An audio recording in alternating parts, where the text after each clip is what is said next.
Mesir, dengan 3000 tahun sejarahnya, merupakan salah satu peradaban tertua di dunia dan didirikan di tepi Sungai Nil di daerah yang kala itu dikenal sebagai Mesir Bawah. Dengan wilayah yang membentang dari delta Sungai Nil ke arah selatan, Mesir menjadi salah satu negara termakmur dan terkuat di masa itu.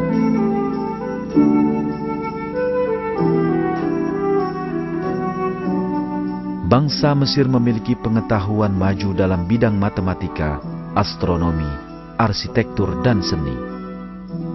Dengan pengetahuan yang mereka peroleh, mereka membangun istana dan piramida yang rahasianya masih belum terungkap sampai hari ini. Peradaban Mesir kuno mengenyam masa jayanya dalam panggung sejarah selama kurun waktu yang diperuntukkannya dan kemudian sirna. Mesir kuno yang tampak sangat beradab di permukaan, sejatinya adalah sebuah tatanan yang didirikan di atas darah dan air mata orang-orang tidak berdosa. Sungguh, Allah menggambarkan Mesir kuno dalam Al-Quran sebagai contoh nyata sebuah sistem pengingkaran terhadap Allah. Dalam salah satu ayat Al-Quran, salah seorang penguasa Mesir yang kejam, Fir'aun, menyatakan ketuhanannya dalam kata-katanya sendiri. Hai kaumku, bukankah kerajaan Mesir ini kepunyaanku, dan bukankah sungai-sungai ini mengalir di bawahku? Maka apakah kamu tidak melihatnya? Bangsa Mesir menyembah berhala yang mereka buat dengan tangan mereka sendiri dan mengharapkan berkah dari patung-patung ini.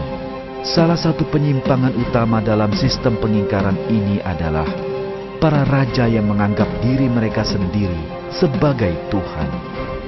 Para raja yang percaya bahwa diri mereka adalah Tuhan akan menikahi saudara wanita mereka sendiri untuk menghindari percampuran darah mereka dengan orang biasa.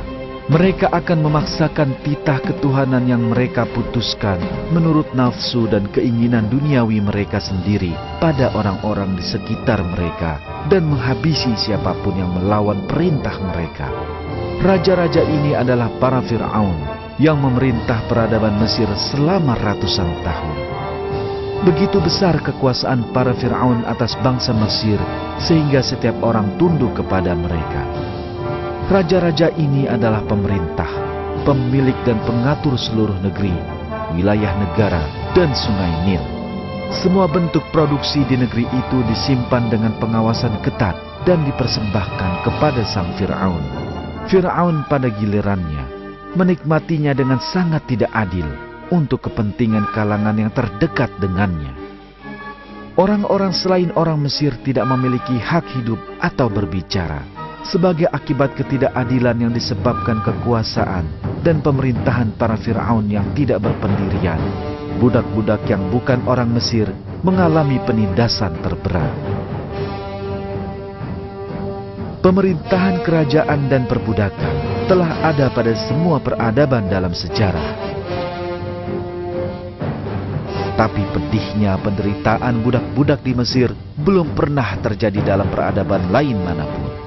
Setiap Fir'aun dalam sejarah Mesir kuno memiliki kuil-kuil dan kota-kota yang dibangun untuk menunjukkan kekuasaan dan kekayaannya.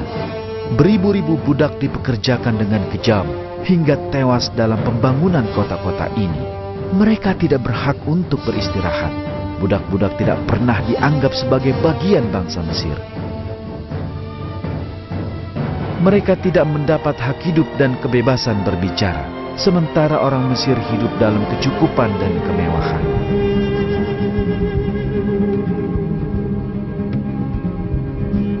Kelas budak ini adalah Bani Israel yang merupakan keturunan Nabi Ibrahim.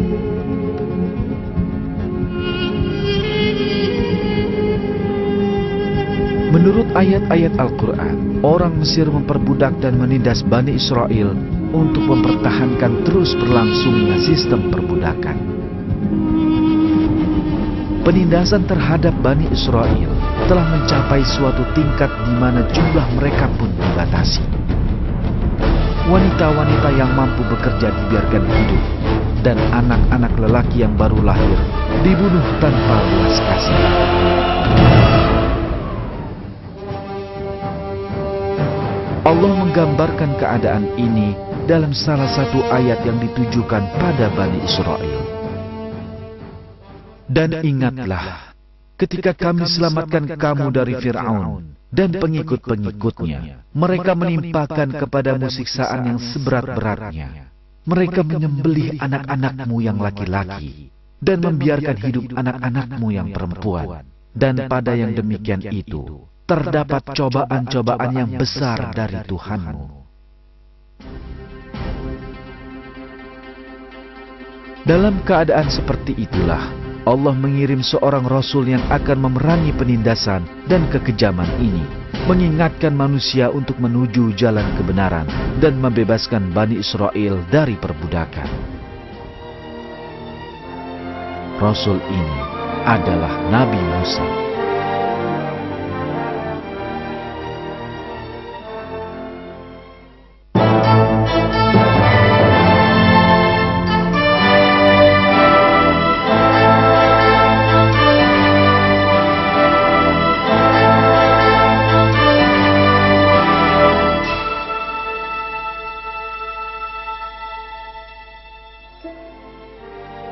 Nabi Musa dilahirkan dari sebuah keluarga Bani Israel yang diperbudak. Ibunya khawatir anak laki-lakinya akan dibunuh oleh tentara Fir'aun.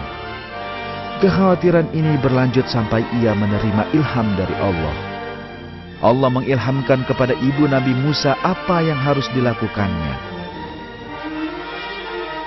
Sebelum orang-orang suruhan Fir'aun berkesempatan membunuh bayi ini, ibu Nabi Musa meletakkannya di dalam sebuah peti dan menghanyutkannya di sungai Nil.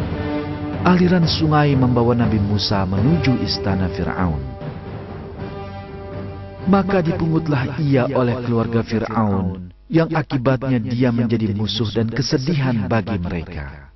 Sesungguhnya Fir'aun dan Haman beserta tentaranya adalah orang-orang yang bersalah. Dan berkatalah istri Fir'aun, "Ia penyejuk mata hati bagiku dan bagimu.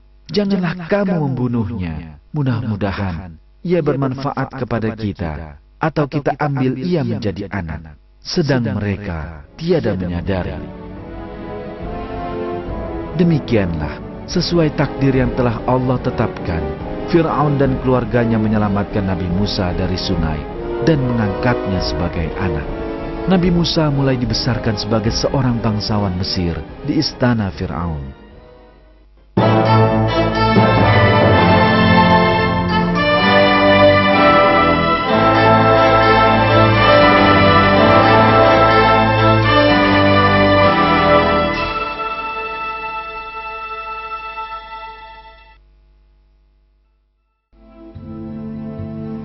Nabi Musa tumbuh di istana Fir'aun. Ia mencapai dewasa dan Allah memberinya pengetahuan dan kebijaksanaan. Kejadian yang menjadi titik balik dalam hidupnya adalah sebuah perkelahian yang melibatkannya. Dalam perkelahian ini, Nabi Musa membela seorang pria dari kaumnya tanpa menyelidiki siapa yang berada di pihak yang benar. Walaupun ia tidak berniat membunuhnya, lelaki yang satunya meninggal karena pukulannya. Nabi Musa menyadari ia telah membuat kesalahan dan bertaubat, berlindung kepada Allah. Ia memohon ampunan Allah atas dosa yang telah diperbuatnya. Ia berjanji tidak akan membela orang yang berbuat dosa di masa mendatang. Namun, Nabi Musa telah membunuh seorang warga Mesir. Orang-orang Mesir akan berusaha membalas dendam. Seperti yang telah diberitahukan kepada kita dalam Al-Quran, Nabi Musa menghabiskan malam dengan bersembunyi. Fir'aun dan para pemuka di sampingnya membicarakan hukuman bagi Musa, bahkan kemungkinannya untuk dihukum mati. Seseorang yang telah mendengar pembicaraan ini datang memperingatkan Musa. Segera setelahnya, Nabi Musa meninggalkan kota dan pergi meninggalkan Mesir. Nabi Musa menuju ke sebelah timur Mesir, kemudian melewati gurun Sinai. Menghadapi semua peristiwa yang menimpanya, Nabi Musa tetap bertawakal dan berdoa kepada Allah. Dalam perjalanan menuju Madian, ia berkata, "Mudah-mudahan Tuhanku memimpinku ke jalan yang benar." Nabi Musa bertemu dengan dua wanita di dekat sumber air Madian. Wanita-wanita itu takut pada penggembala lain yang ada di sana dan tidak dapat memberi minum hewan-hewan piaraan mereka. Nabi Musa bergegas membantu wanita-wanita itu dan memberi minum ternak mereka. Untuk membalas kebaikannya, ayah wanita-wanita ini mengundang Nabi Musa untuk membayar upahnya mengambilkan air untuk mereka. Ia meminta Nabi Musa untuk tinggal bersama mereka dan untuk membantunya. Ia berkata akan memberikan salah satu putrinya kepada Nabi Musa untuk diperistri. Nabi Musa menerima tawaran ini.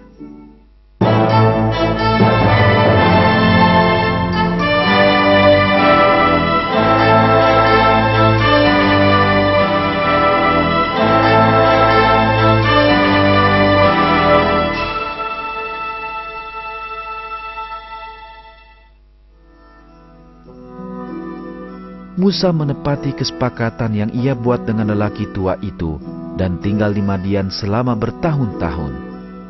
Setelah kesepakatan ini berakhir, Musa dan keluarganya meninggalkan Madian. Dalam perjalanan mereka, Musa melihat api di kejauhan di sisi Gunung Sinai yang dilewatinya bersama keluarganya. Ketika mereka mencapai api tersebut, Allah memanggil Nabi Musa dan mewahyukan, "Hai Musa, sesungguhnya aku inilah Tuhanmu, maka tanggalkanlah kedua terompahmu. Sesungguhnya kamu berada di lembah yang suci tua, dan aku telah memilih kamu. Maka dengarkanlah apa yang akan diwahyukan kepadamu.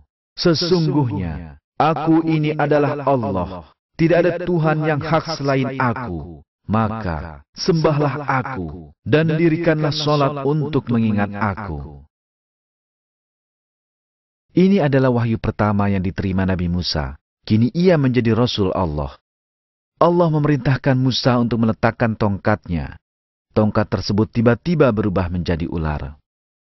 Seketika itu, Nabi Musa berusaha melarikan diri, namun Allah memberitahunya agar tidak takut dan mewahyukan bahwa ia aman dari bahaya. Nabi Musa memungut tongkatnya. Tongkat ini kemudian menjadi mukjizat pertama yang digunakannya untuk menghadapi Fir'aun. Allah memberi Nabi Musa sebuah mukjizat kedua. Ia meletakkan tangannya di bagian depan bajunya, dan ketika ia mengangkatnya, tangannya putih bersih tanpa noda. Bersama mukjizat dan ajarannya ini, Allah memerintahkan Nabi Musa untuk menemui Fir'aun. Allah juga menjadikan saudara Musa, Harun, sebagai seorang nabi dan pendamping Nabi Musa. Maka datanglah kamu berdua kepada Fir'aun dan katakanlah, sesungguhnya kami berdua adalah utusan Tuhanmu. Maka lepaskanlah Bani Israel bersama kami, dan janganlah kamu menyiksa mereka. Sesungguhnya kami telah datang kepadamu dengan membawa bukti atas kerasulan kami dari Tuhanmu, dan keselamatan itu dilimpahkan kepada orang yang mengikuti petunjuk.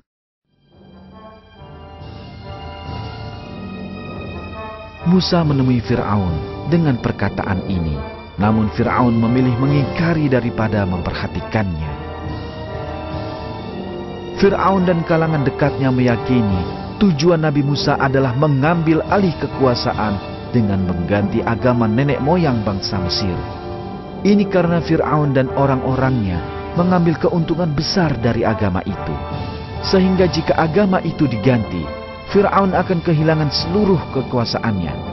Musa sama sekali tidak berniat menguasai Mesir. Musa meminta pembebasan Bani Israel yang telah hidup dalam keadaan yang sangat buruk. Atas permintaan itu, Fir'aun menjawab bahwa Nabi Musa telah dibesarkan dalam istana dan mempertanyakan lelaki yang telah dibunuhnya. Jawaban Musa atas semua perlakuan buruk ini adalah jawaban orang beriman sejati yang berserah diri penuh kepada takdirnya dan benar-benar memahami maknanya. Berkata Musa, "Aku telah melakukannya, sedang aku di waktu itu termasuk orang-orang yang khilaf. Lalu aku lari meninggalkan kamu ketika aku takut kepadamu. Kemudian Tuhanku memberikan kepadaku ilmu, serta Dia menjadikanku salah seorang di antara rasul-rasul. Mendapati dirinya dalam kesulitan menghadapi kata-kata dan bukti kuat Nabi Musa, Fir'aun memfitnah bahwa Musa telah gila.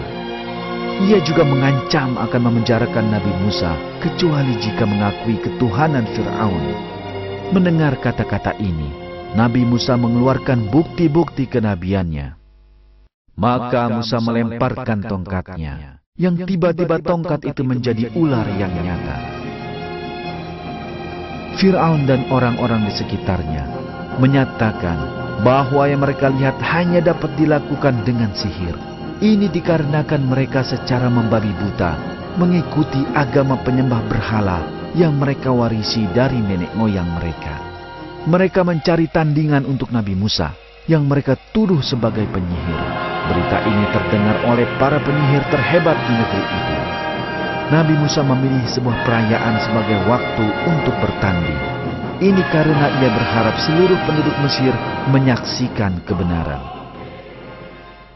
Para penyihir Fir'aun telah siap mempertontonkan keahlian mereka. Tali dan tongkat yang mereka lempar tampak seolah benar-benar bergerak mendekati Nabi Musa. Kejadian ini digambarkan dalam Al-Quran. Maka Musa merasa takut dalam hatinya. Kami berkata, "Janganlah kamu takut, sesungguhnya kamulah yang paling unggul. Dan lemparkanlah apa yang ada di tangan kananmu. Niscaya ia akan menelan apa yang mereka perbuat. Sesungguhnya apa yang mereka perbuat itu adalah tipu daya tukang sihir belaka, dan tidak akan menang tukang sihir itu dari mana saja ia datang." Kemudian Musa melemparkan tongkatnya. Apa yang terjadi sungguh mengejutkan para penyihir itu. Ketika mereka mengelabui orang-orang dengan membuat mereka percaya bahwa tongkat dan tali itu benar-benar bergerak, tongkat Nabi Musa menelan semua jampi-jampi mereka. Lalu tukang-tukang sihir itu tersungkur dengan bersujud, seraya berkata, "Kami telah percaya kepada Tuhan Harun dan Musa." Mukjizat Nabi Musa adalah suatu jalan bagi para penyihir untuk menjadi beriman kepada Allah. Namun Fir'aun begitu sombong, sehingga ia mengancam membunuh orang-orang ikhlas yang telah memilih untuk beriman. Berkata Fir'aun, "Apakah kamu telah beriman kepadanya sebelum aku memberi izin kepada kamu sekalian? Sesungguhnya ia adalah pemimpinmu yang mengajarkan sihir kepadamu sekalian. Maka sesungguhnya aku akan memotong tangan dan kaki kamu sekalian dengan bersilang secara bertimbal balik. Dan sesungguhnya aku akan menyalib kamu sekalian pada pangkal pohon kurma. Dan sesungguhnya kamu akan mengetahui siapa di antara kita yang lebih pedih dan lebih kekal siksanya." Jawaban para penyihir kepada Fir'aun menunjukkan keikhlasan iman dan keberanian mereka. Mereka berkata, "Kami sekali-kali tidak akan mengutamakan kamu daripada bukti-bukti yang nyata, yang telah datang kepada kami dan daripada Tuhan yang menciptakan kami. Maka putuskanlah apa yang hendak kamu putuskan. Sesungguhnya kamu hanya akan dapat memutuskan pada kehidupan di dunia ini saja.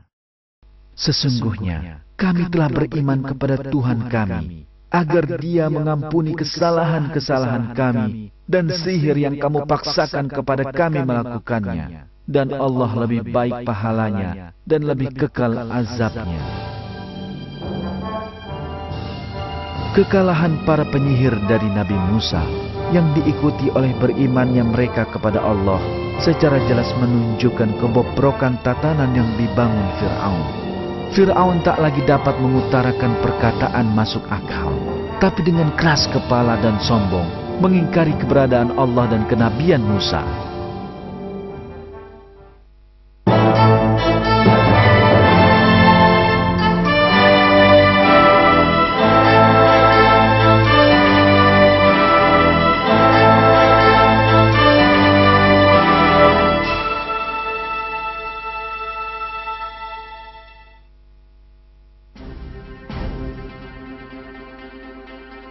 Satu demi satu, Allah mengirim berbagai bencana kepada Fir'aun dan pengikutnya, yakni kaum yang berkeras kepala dalam pengingkaran. Pertama, satu masa kekeringan yang panjang dimulai di Mesir, di mana air merupakan kebutuhan utama. Hasil pertanian berkurang dan diikuti bencana kelaparan. Bencana terjadi di mana-mana di negeri tersebut. Walaupun begitu, Fir'aun dan kalangan terdekatnya tidak meninggalkan perilaku syirik sesat mereka, serta bersikukuh mengikuti agama nenek moyang mereka. Namun, ternyata bencana yang menimpa mereka belum semuanya. Allah menurunkan banyak bencana lagi pada kaum ini. Setelah kekeringan, Allah mengirimkan hujan dan badai dahsyat yang belum pernah disaksikan sebelumnya di Mesir. Belalang dan kutu menghancurkan sawah dan tanaman. Serangga menutupi kota seperti awan hitam. Semua kota di Mesir mengalami wabah katak. Mereka ada di mana-mana, dalam rumah penduduk dan di jalan-jalan. Air sungai Nil dan air sumur berubah menjadi merah oleh darah. Penduduk Mesir kini menderita kehausan. Walaupun begitu, mereka masih tetap dalam keingkaran. Semua azab ini terjadi secara beruntun. Fir'aun dan orang-orang di sekelilingnya berusaha mengelabui Nabi Musa dengan muslihat yang gagal. Dan ketika mereka ditimpa azab yang telah diterangkan itu, mereka berkata, "Hai Musa, mohonkanlah untuk kami kepada Tuhanmu dengan perantaraan kenabian yang diketahui Allah ada pada sisimu. Sesungguhnya, jika kamu dapat menghilangkan azab itu daripada kami, pasti kami akan beriman kepadamu, dan akan kami biarkan Bani Israel pergi bersamamu." Maka, setelah kami hilangkan azab itu dari mereka, hingga batas waktu yang mereka sampai kepadanya, tiba-tiba mereka mengingkarinya. Semua bencana yang digambarkan Al-Quran ini telah didukung oleh penemuan-penemuan penggalian arkeologi. Papirus Ipuwer yang ditemukan di awal abad ke-19 menggambarkan parahnya bencana yang terjadi di Mesir. Wabah terjadi di seluruh negeri, darah di mana-mana. Seluruh air yang ada di sungai berubah menjadi darah. Tanah menjadi tandus seperti potongan-potongan rami. Istana hancur dalam sekejap. Selama 9 hari tidak ada jalan keluar dari istana. Tak seorang pun dapat melihat wajah temannya. Akhirnya, Allah memerintahkan Nabi Musa untuk memimpin Bani Israel meninggalkan Mesir. Seperti yang diperintahkan Allah, Nabi Musa dan kaumnya berangkat tengah malam meninggalkan Mesir secara diam-diam.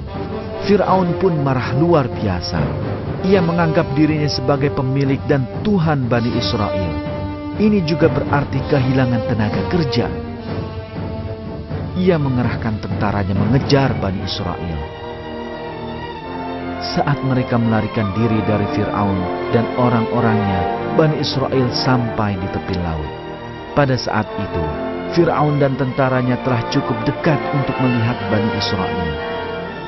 Kepanikan dan keputusasaan melanda pengikut Musa. Tak ada jalan meloloskan diri. Namun, Nabi Musa berserah diri kepada Allah dengan ketawakalan yang besar.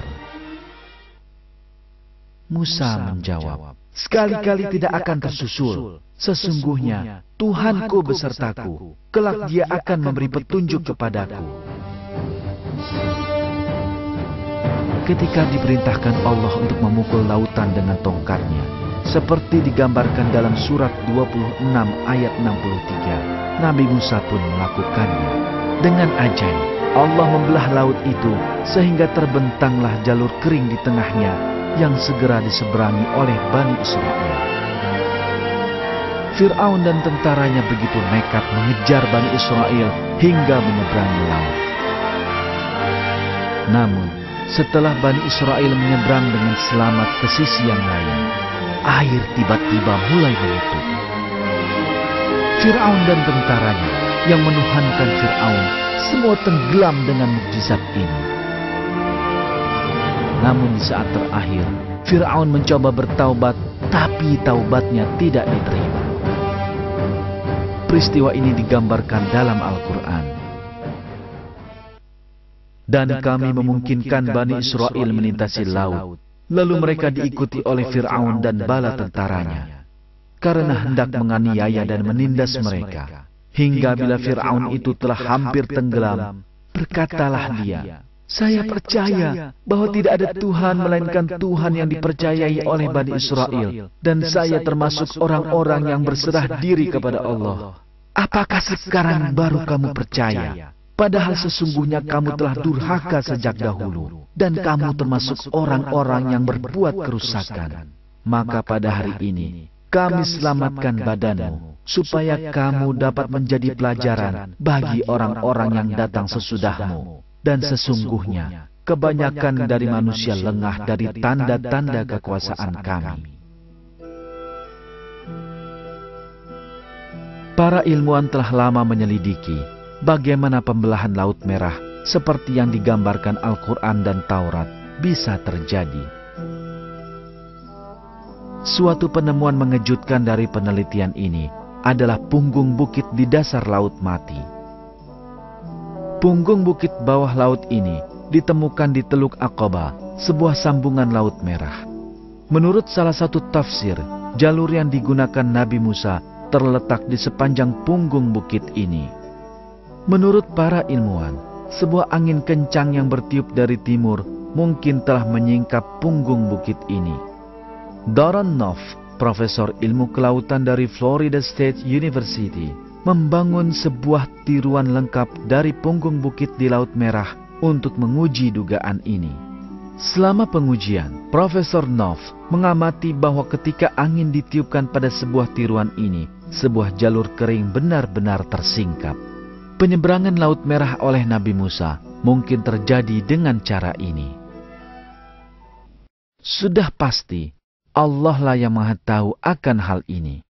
Penemuan arkeologi tidak hanya menerangkan terbelahnya Laut Merah, tapi juga tentang tenggelamnya Fir'aun dan bala tentaranya. Selama bertahun-tahun, para ilmuwan mencari jejak tentara Fir'aun di kedalaman Laut Merah.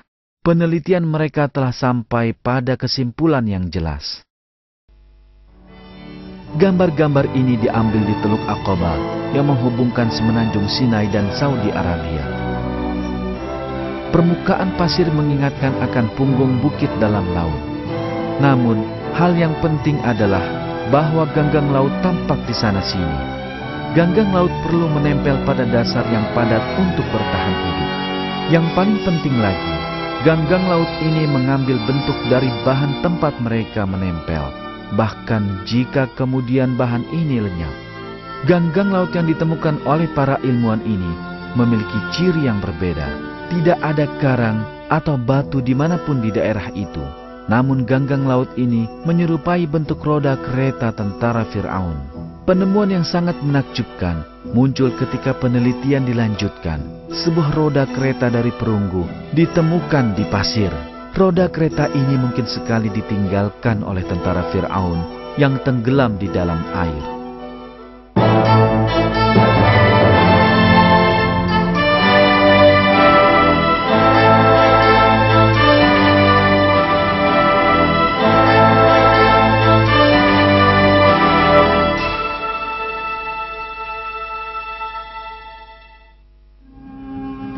Nabi Musa dan kaumnya menuju ke suatu tempat di mana mereka dapat hidup dengan aman.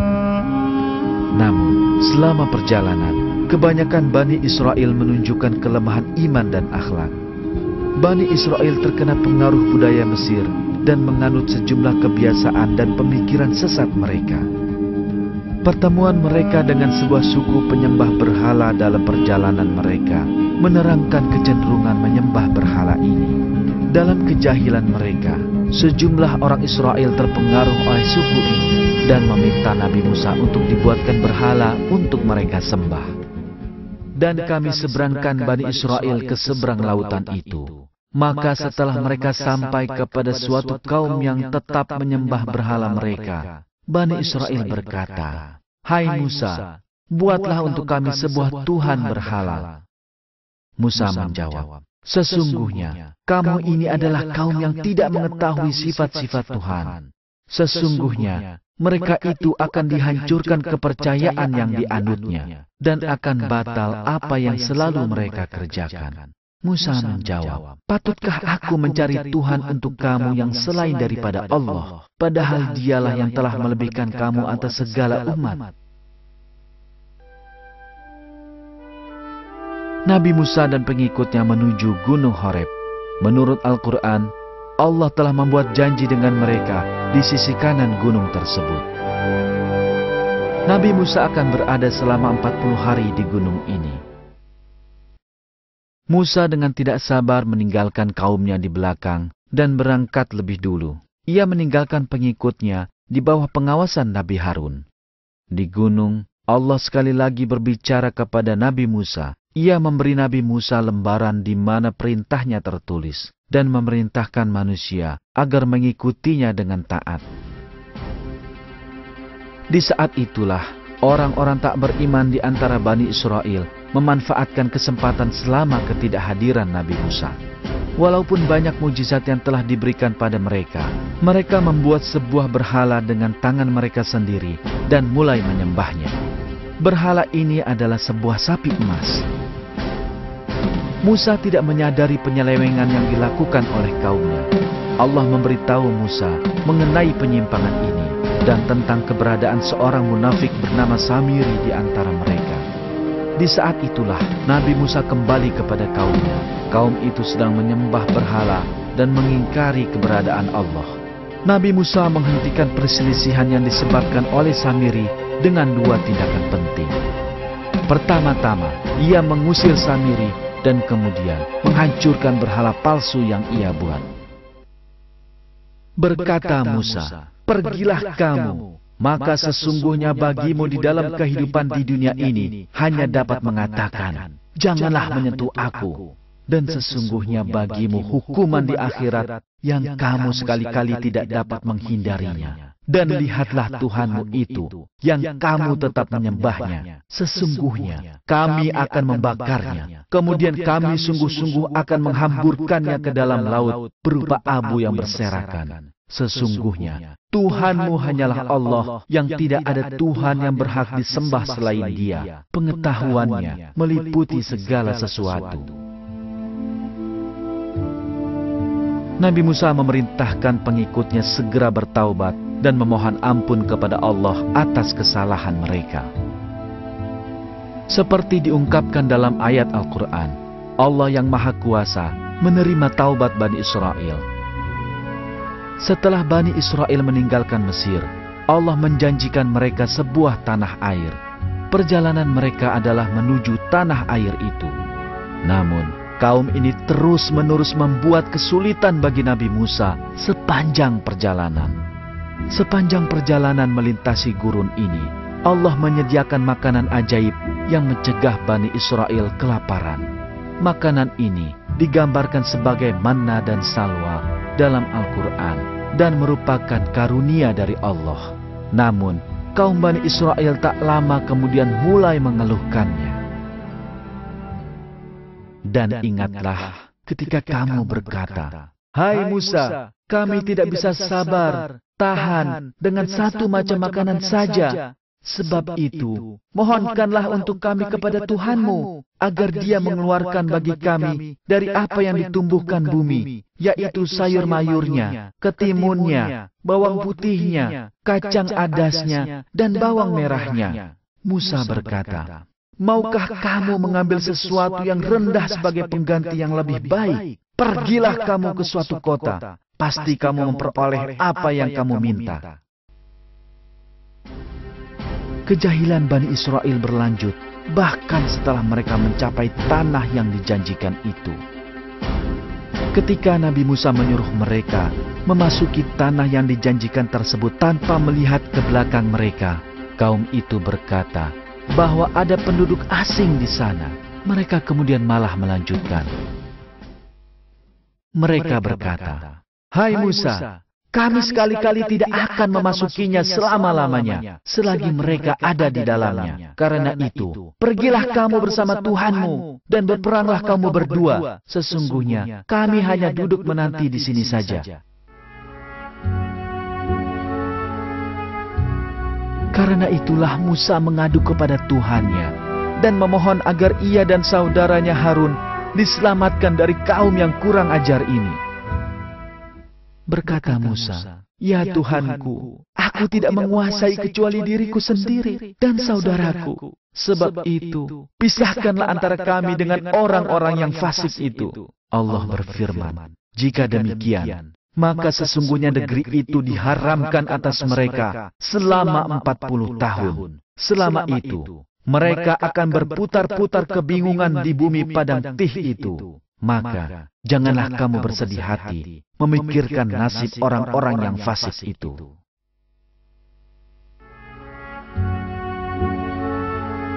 Bani Israel dilarang memasuki tanah yang dijanjikan itu selama 40 tahun karena kekurang ajaran mereka kepada Allah dan Rasul-Nya.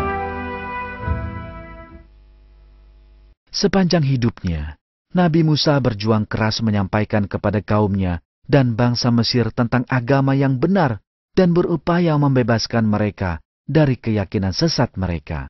Ia menghadapi semua rintangan yang menghadang jalannya. Ia berusaha menyampaikan risalah Allah, sekalipun dengan mempertaruhkan nyawanya. Selama masa itu, ia berserah diri kepada Allah dengan keyakinan dan iman yang tak terbatas. Bagaimanapun keadaannya, ia memohon pertolongan dan perlindungan kepada Allah.